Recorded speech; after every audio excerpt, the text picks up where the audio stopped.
We do have some bad news in the overall numbers, certainly, with GDP contracting. I think it makes the Fed's job a little easier because this report is so distorted by tariffs that there's no point in doing anything. GDP contracting by 0.3.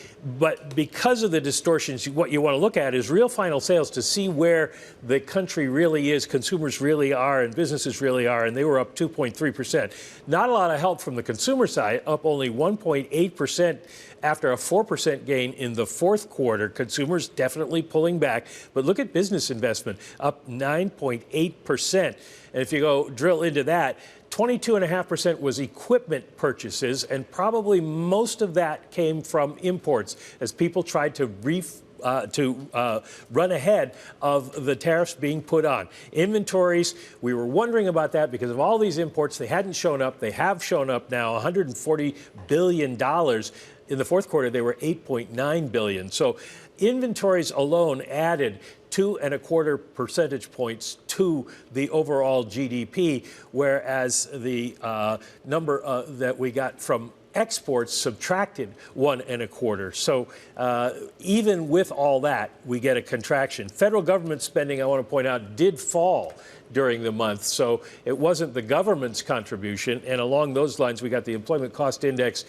Wages and salaries for civilian workers up 0.8, but wages and salaries for government workers down by 0.2. That, I'm sure, reflects the Doge cuts that are out there. Yeah, I want to pull up eCan Go on the terminal. This is Matt's favorite function, I think. He showed me it this morning. My eyes popped out of my head. That orange bar there is that net exports bar. It's what you were talking about there. It's with the imports really taking a hit out of the number. But how much of that, Mike, is people importing to get ahead of potential tariff price pressure issues in the future? How messy is that line? Well, the line's a little bit messy because it also includes gold. And a lot of investors brought gold into the country in the first quarter because they were afraid that the president would tariff it.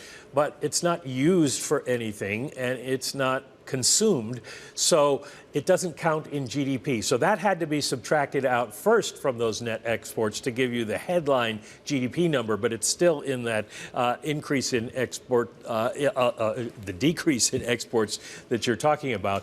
And then in terms of the overall decrease in net exports, it's a lot of imports. It's that equipment, business equipment coming in, it's toys and games coming in, it's a lot of stuff that people tried to get ahead of the tariffs. Now, this is stuff that has made it to port. The big question is what's out there for the second quarter.